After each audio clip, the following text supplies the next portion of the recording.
panelists. A warm welcome and a very good afternoon. So we'll jump onto the plot that we have plotted for our audience to experience together. So India is one of the fastest growing economies in the world, with an estimated growth of about 7.2% in the current fiscal. Now, while there has been a growth in the GDP in comparison to the earlier year, which was around 6.7%, the country is yet to leverage its full potential.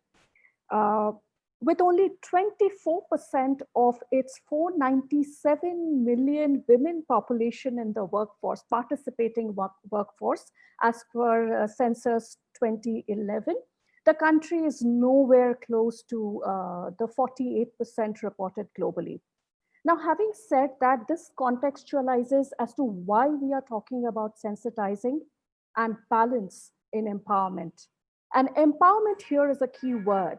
If I have to kind of look at it very closely, it emerges as a key word, and there are various ways to approach it. So let's try and define and understand the scope of the word empowerment as seen through the lens of my esteemed panelists. So in the context of the enterprise ecosystem. So I would want to invite Anant first.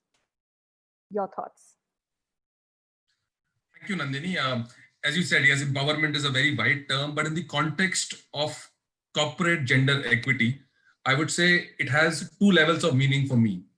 There's an individual level meaning, which is where it probably implies enabling women for success, means providing them the right environment and the right resources to succeed. It's not just about having more of them, which is of course the starting point, but also about providing the right ecosystem and the environment. And specifically in roles which are traditionally not open usually for women. It's always easy to get them into corporate roles, HR, communications, and this and that.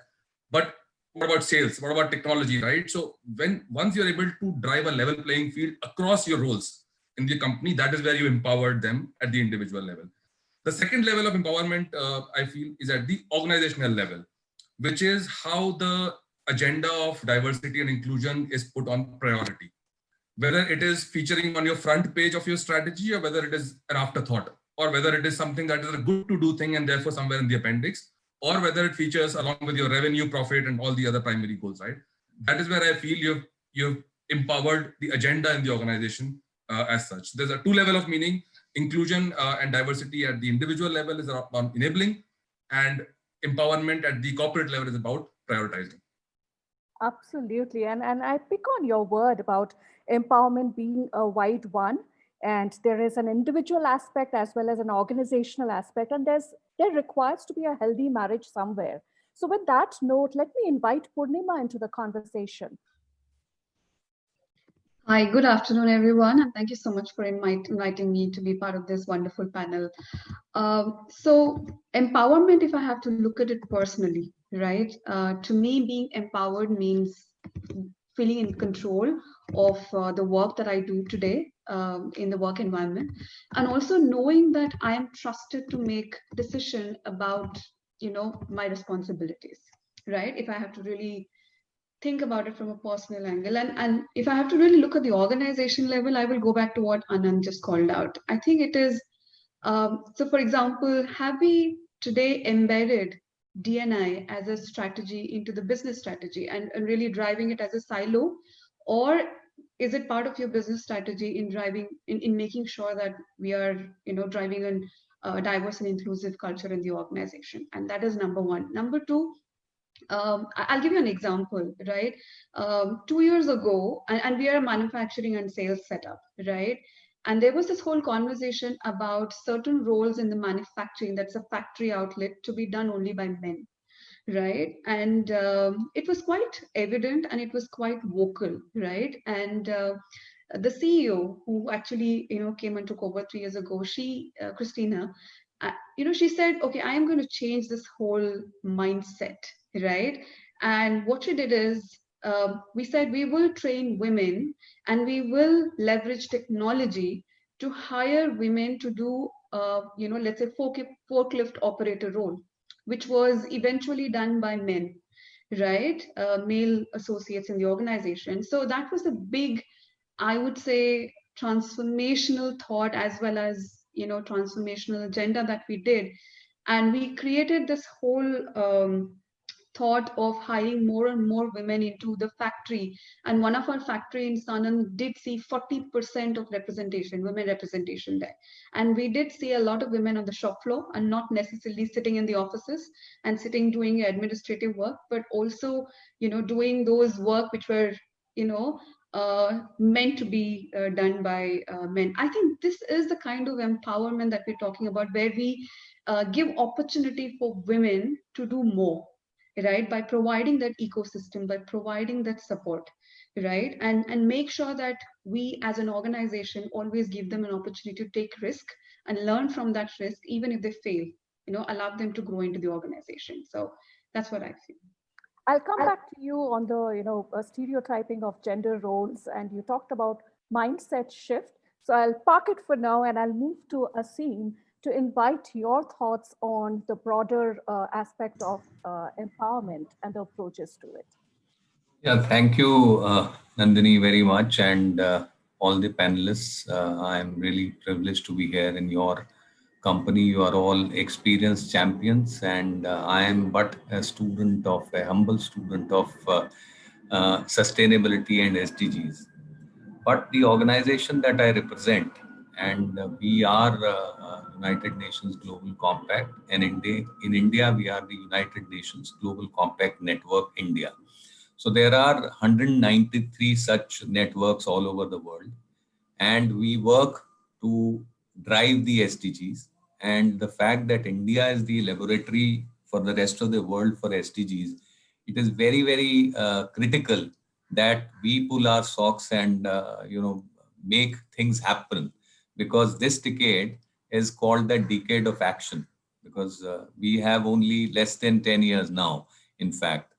And in terms of, as rightly said by somebody, I think this was the Aditya, that we, in the 17 goals, one of the goals is definitely about gender equality and empowerment.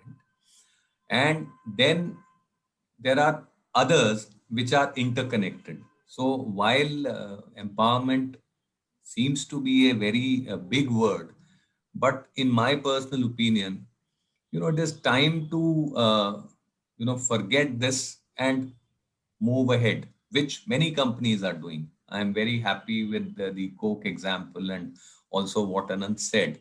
And our platform basically is the platform for uniting business. So we are particularly having corporate members like Coke, and they always are there. So there are certain organizations which have actually aligned the sustainable development goals into their business strategy. And the moment you do that, this mindset shift will be the first thing that we'll have to do. So this is on a personal level. I'm sure people sometimes don't even think of this, but this sensitizing is very important, and we are working, in more ways than one to bring this agenda into the mainstream now. So we do not say that we are on the fringes, and we say that okay, women empowerment is a buzzword, and there is some commitment that we have to showcase. It is not about showcasing anything. It is about bringing everybody together.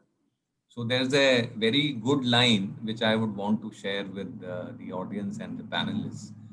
हम ही हम हैं तो क्या हम हैं, तुम ही तुम हो तो क्या तुम हो. So inclusivity is the foundation of a peaceful world, a peaceful planet. In fact, God has made us complementary. And here, I don't know what has gone wrong, but whatever has gone wrong, let's not keep cribbing about it. Let's move ahead with positivity, and empowerment is something which nobody can now stop. This is something which is coming like a wave, and it will happen. Women themselves are now, breaking all kinds of stereotypes, and many organizations which are our members, they are, making this a part of their business strategy, because this is the only way forward.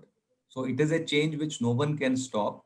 The thing is that we need to advocate in such a way and explain in such a way or promote in such a way that all these stakeholders, they realize that if we don't do this now, tomorrow things will not be open for us. So for example, if somebody is not practicing empowerment and D&I, then customers will not buy from them very soon. Vendors will not come to them. People will not apply for jobs there.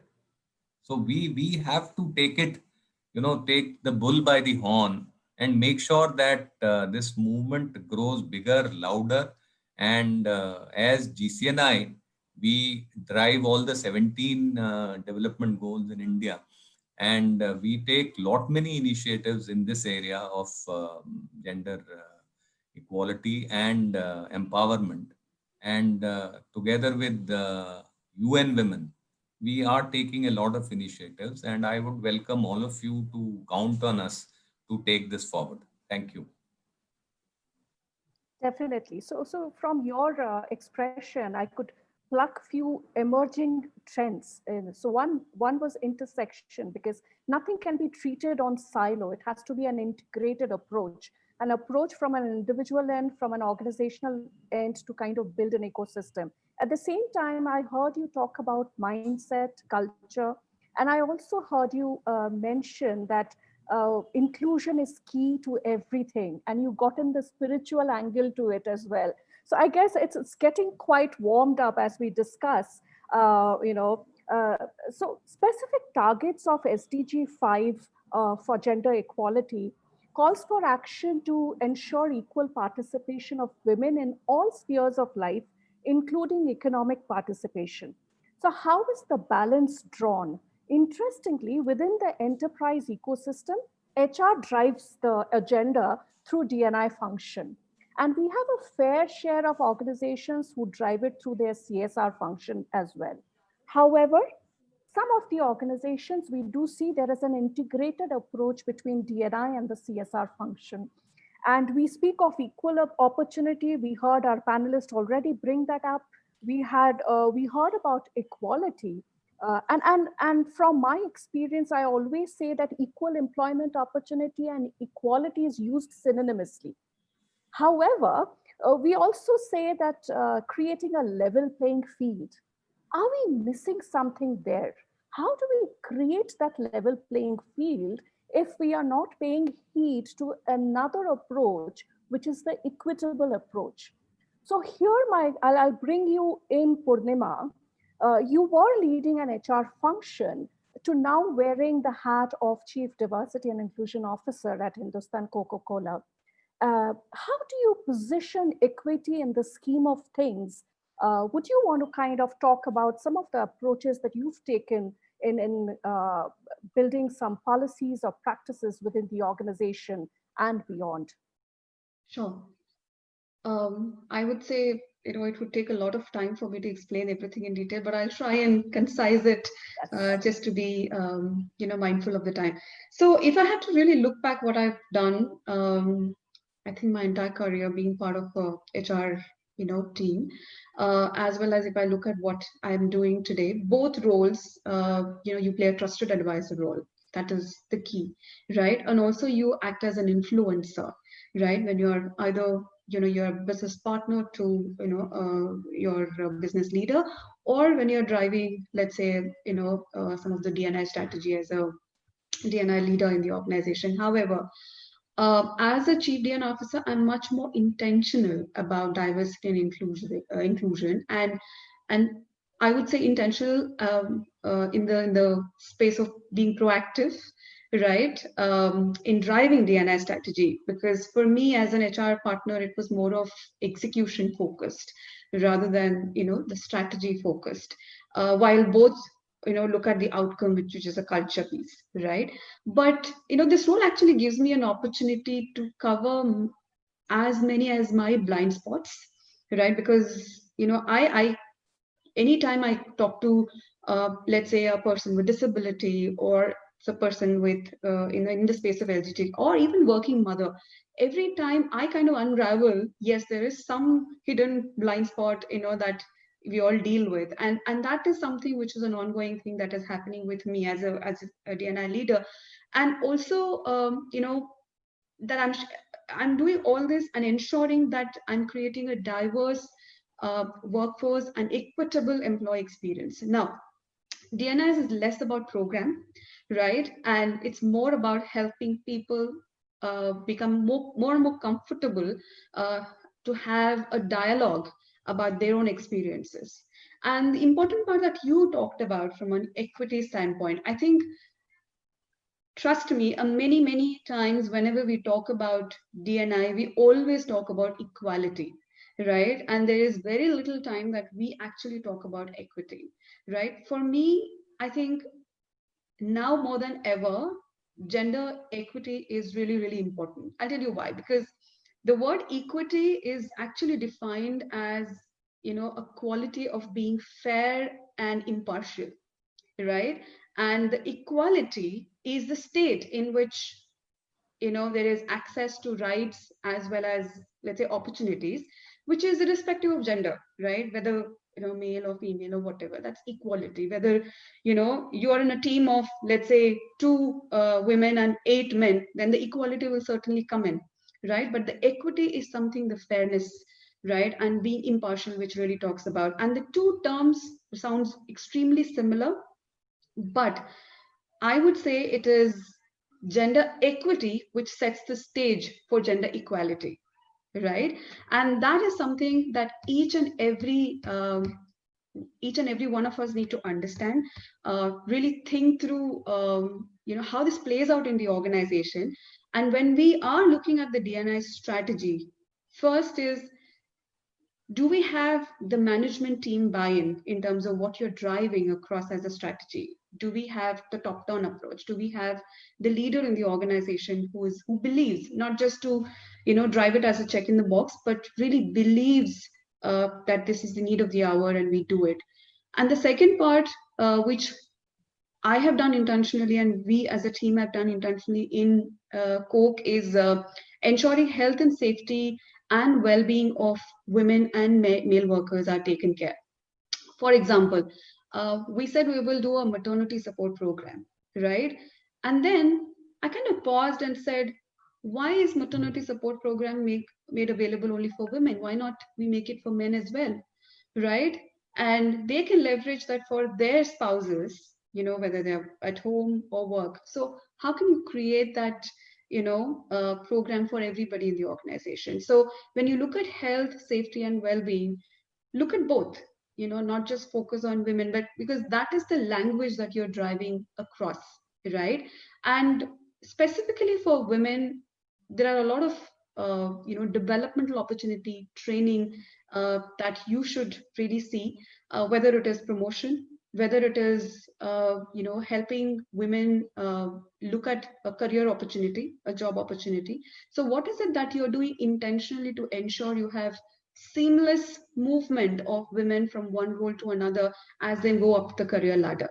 I think these are some of the things that we should really do. I mean, there is a list of things that we are working on, but in the interest of time, these are top 3 things that, 4 things that I really thought it is really important today. So thank you for that insight, Poornima.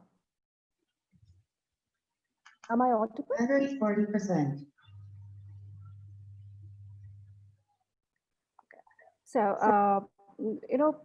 from that point, is anybody trying to say something? No, we are able to hear you. Please carry on. Okay, thank you so much. Okay.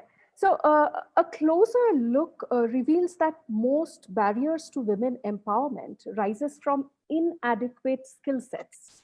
That could be due to unequal access to education, to training, to resources, to technology. And in the COVID situation, we did see when the digital learning was in vogue, we saw that predominant critical mass has been left out because the digital aspect has not reached their homes. Now that limits women's effective participation in the workforce. But when we talk about enterprise ecosystem, there are scenarios that are different, specifically when we deal with tier 1, tier 2, tier 3 cities. Now we continue to reel under a fair share of social and cultural barriers, including stereotyped gender roles. Natasha, I would want to bring you in here as you try and define the scope of empowerment as per your lens. Also reflect upon the stereotyped gender roles, the social and the cultural barriers that we all walk into the organization with. Sure, thank you. Thank you so much for bringing me in here, and hello, everyone. To give you a very pointed answer to what you said, I think a lot of it makes great amount of sense when we listen to it, when we talk about it in forums, when we conduct sessions in the organizations, and there is a great amount of talk of unconscious bias and what we should do, what we shouldn't do. But I think a lot of it really boils down to, am I creating a space for every gender, irrespective of how I identify myself or which gender I was born with? Am I creating a space which is safe for me? So I may be a working woman, and yet I may be a mother, I may be a wife, I may be playing a lot of other roles, okay? But if I do not get that same amount of safe space experience in all of my roles, then it ought to come out in some way or another. I may be an extremely successful businesswoman, but when I come back home, I don't know the difference between being asked for assistance or being domestically abused. And if that is what I'm going through as a person psychologically, it has ought to come out in other roles of my life. And therefore, there are many, many things which, I would say thanks to COVID here, but many, many biases or many myths that have been busted, right? A lot of traditional families that didn't believe that husbands or men in the house could cook or women in the house could do XYZ jobs that they're doing today, all of those myths have been broken. And if I were to say for everybody, I'd say a lot of them have been broken. But gender roles is a reality that people still look at. How much ever we want to break it, everybody is working towards it. But as of now, gender roles is a reality. Until recently, I did not see a lot of women in operational related roles. I did not see a men who were working off as a receptionist. I did not see a lot of women in sales related jobs and targets, right? Because the first obvious one that comes out is, oh my God, she's a returning working mother. What does that even mean? Returning working mother. She's a working professional. Nobody says he's a returning working father, right? Because it's an assumption that he is obviously working. If he's a father, that's his personal choice. So if somebody were to ask me, where do you see D&I 5 years from now? I'd say I don't want to have a discussion on D&I. It should be a part of what we live and breathe. It should be taken for granted, like we should take mutual respect for granted. That's where I would like to see it. And that's where gender roles should be. That was powerful, Natasha.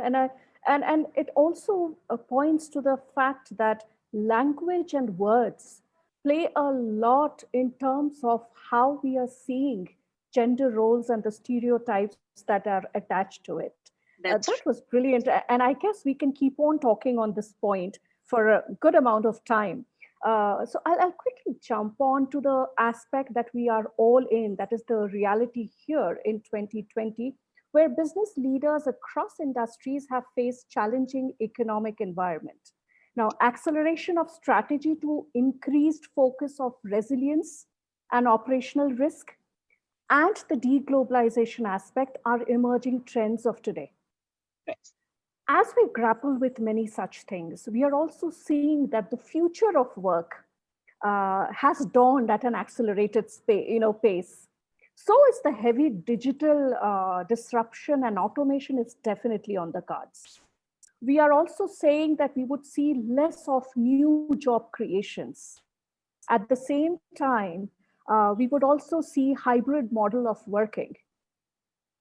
In that scenario, I'll want to bring in Anant here. What has been your approaches in this context as you shape up people's strategy with a look ahead during times now and post-pandemic?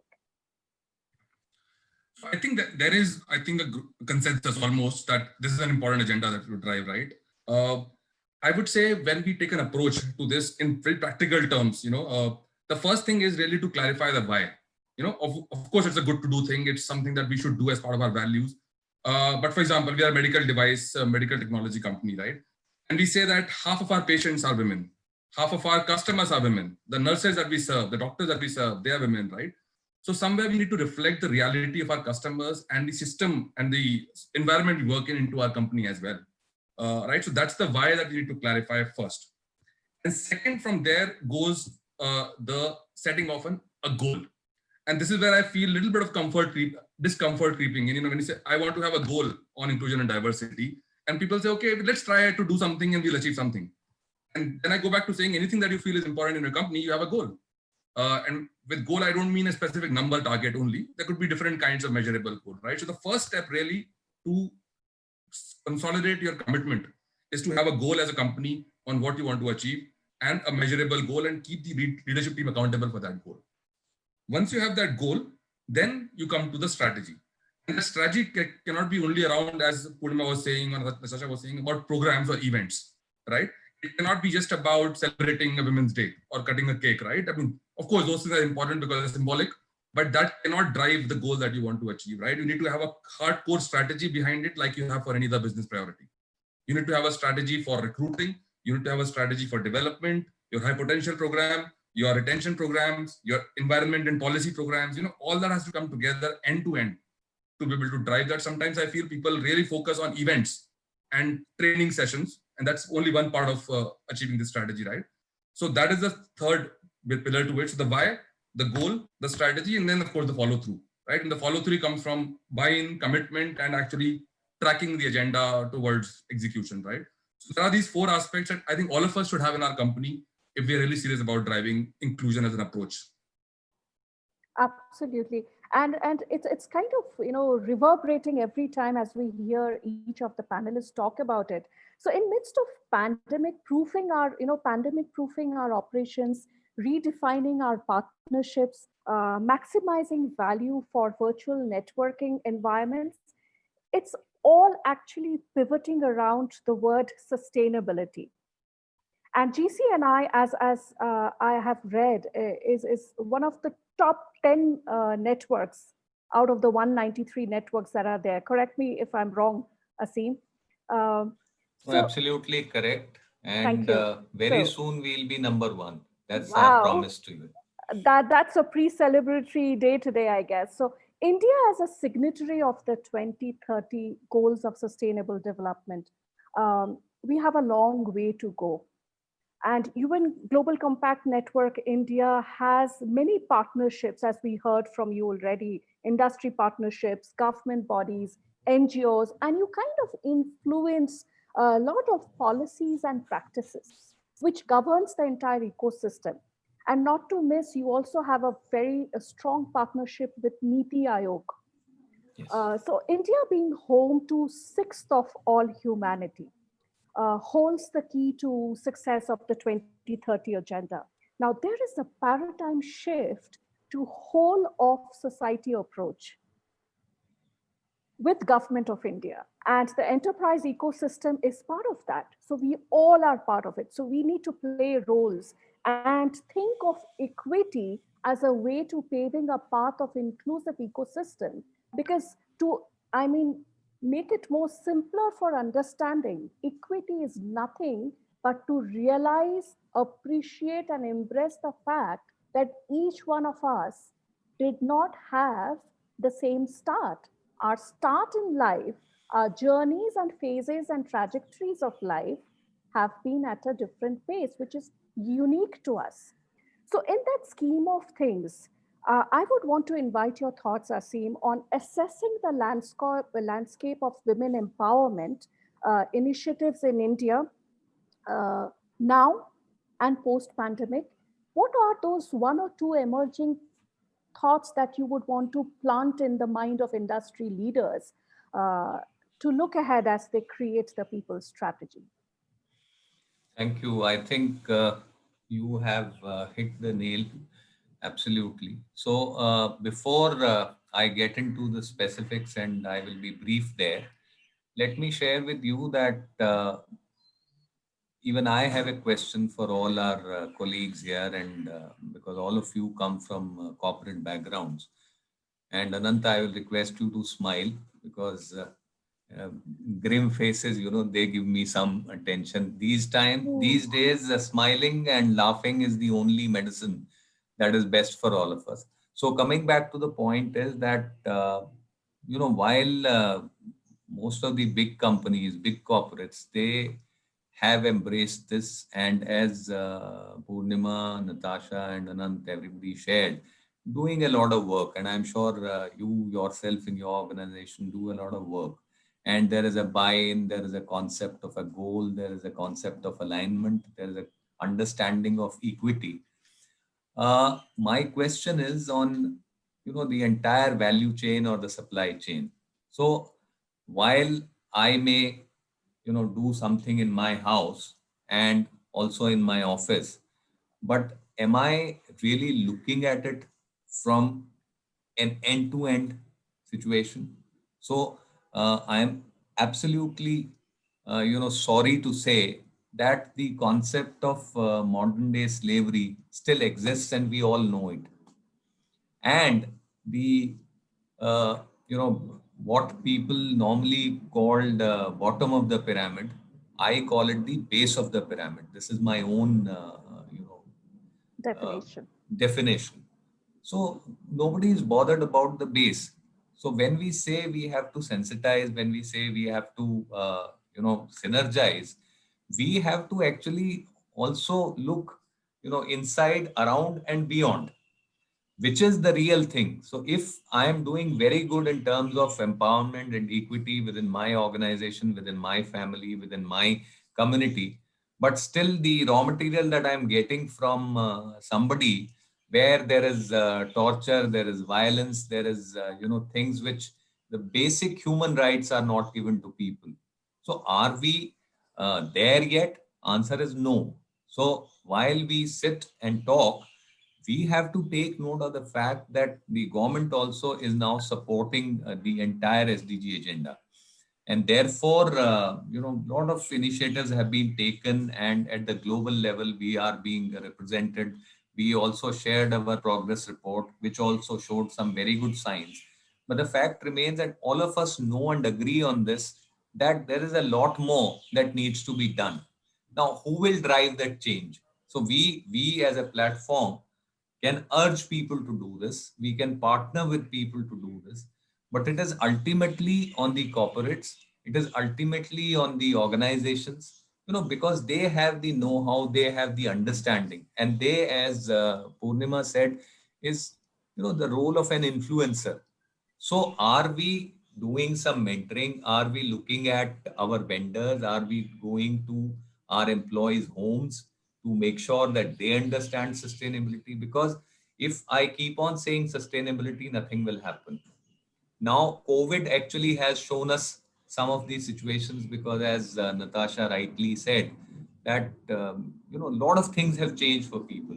And we actually conducted a HR case study contest on looking inwards. Right. So people policies. And I tell you that companies you wouldn't have heard the names of, they are doing such wonderful job in the area of, because it is not only about equity and empowerment. When we say inclusion, it is also about making sure that there are decent work and economic conditions. There is quality education. So while in an office space, we could provide for a, breastfeeding break, we can provide crashes and all. But what is happening on the ground with some of the vendors that are with us? Uh, so we are trying to sensitize that it is not for me and you and corporate executives alone. It is not for the workforce alone. It is for everybody. And that's why the task is so humongous. And that's why we need to act fast. That's why we need to act together. Because goal 17 is partnership with goals. So we try and partner, and this partnership is not supposed to be something, oh, one MOU signed and we show it to the world. That is not the idea here. The idea here is to realize that if we don't do this, we would not exist. Period. Once we know this, then we have to move forward with all the might. For example, if individually I face certain problem, or my, let's say, money is stuck somewhere, I will do anything. Why do I do that? Because I take ownership. So now is the time that we must take ownership for an end-to-end inclusion. Absolutely. And I guess what a note to kind of come to at this point of our discussion. And at Boeing, we are proud, especially in India, that we are not only looking at inclusion internal to the organization, we definitely have the Boeing Global Engagement Program, which is equivalent to CSR. But I'm proud to say that I'm associated with my supply chain team and Wonderful. driving supply diversity, where we are building in Boeing ethos into the community that we operate in. And yesterday was, the International Day of Persons with Disability. We celebrated that because we have a lot of team and talent working on Boeing projects on supplier roles. So that was just yesterday fresh on my mind. And you just kind of mentioned about how we need to think of community at large and also think of the ecosystem that we operate in creating an equitable path towards an inclusive system. And not to miss, since we are delving with women, we must not miss the aspect of intersectionality, because there are women with disability, there are women who are trans women, there are women who are migrants, and there are various other visible and non-visible dimensions of diversity. So let us look at women on a wider spectrum to be able to drive those changes within the organization and outside the organization. So there is a pretty much a question from the audience that talks about how do we address unconscious bias at the workplace. So with that, I would add another one. So one key message from each one of you on influence, innovate, and impact. So anybody can pick up. Yes, I think Poornima would take this. Go ahead, Poornima, please. Sure. So, while Aseem was talking and you're also giving example, Nandini, there's this conversation with one of my leadership team, right, at the middle management that I just got reminded of. So I talked a lot about what we drive at the organization level, at the leadership level, both from an equity, quality, and some of the work that we are doing around driving D&I strategy. But there was this scenario time when I was presenting the D&I strategy to a bunch of mid to senior, managers, and walking them through the entire strategy. And there was this whole excitement I could see, and the room was filled with men. There was not even one single woman, because this was the manufacturing group that I was talking to, and we don't have so much of such a high representation in that part of the manufacturing organization, especially in the management and the leadership segment. I was just presenting, and then there was this huge smile and expression which said that, wow, as an organization, we are doing such a wonderful job. And I was honestly amazed to see their excitement. And suddenly there was this gentleman who just stands up and says, Poornima, don't worry, we are in it with you, right? Every woman in our plant is safe. We are there to protect them.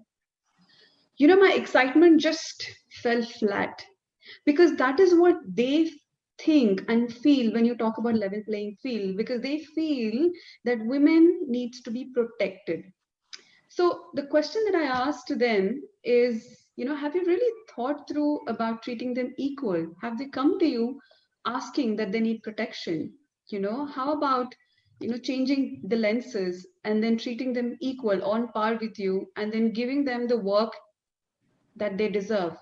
And the whole conversation changed. And I think, Aseem, to your point, that is at the base, of the pyramid, right? Because all of especially the women at the base, really go through these biases right? And how do we kind of look at these biases is start talking about it, becoming more aware of these biases, really engaging men to even, start thinking about it, because a lot of the time these biases are unconscious, right? Because this doesn't come to you, because what my experience, whether it is in Coke or in my previous organization, which is Microsoft, a lot of senior managers and leadership team, almost 60 to 70% of their wives are at home. They do not work. So people don't look at women as somebody who's going out, working, independently managing both office and home. A lot of them don't see it. For a lot of, associates or the senior managers, it is all about, okay, women are supposed to be taking care of the house, right? I think, driving conversation really, really matters. You can run a lot of unconscious bias programs or trainings or whatever, but picking up those conversations, especially at the leadership level, leaders being vulnerable, right? Accepting that they have areas to kind of develop and areas where they have to really unravel their own biases, and really sharing that experiences with the associates or the employees, as an example, will encourage more and more, of the employees coming up and really unraveling the whole unconscious bias piece. So that is one piece that I thought it really works. Thank you for that. Any other thoughts around this? Yeah, I would like to say here that this unconscious bias is something which has to be consciously removed, because there is no other way. In fact, I personally feel that most of us know that it is not the right way to do things, but since traditionally it has been so, we feel okay, keep them safe, keep them. Who are we to, guide them as to what to do? They are all mature girls and ladies, and they know. And now the current generation of what, why you call them millenniums or the generation Z, I have seen, at least even in places like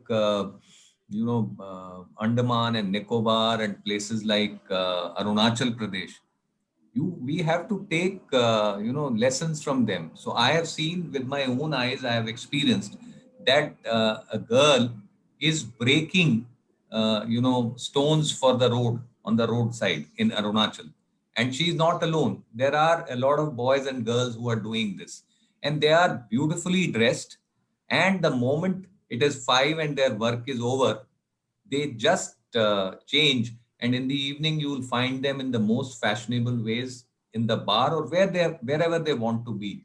So I would say that the Seven Sisters, we have to learn a lot from those, because they are very much part of India, and they are practicing something which we are only preaching. So we have to go there. And also, I would like to hear again, in my own inimical style, would want to say that सितारों से आगे जहां और भी हैं, अभी इश्क के इम्तिहान और भी हैं. Picture अभी बाकी है. Absolutely. I guess what a befitting lines from you, Aseem. And any last thoughts, Anant and Natasha, from you?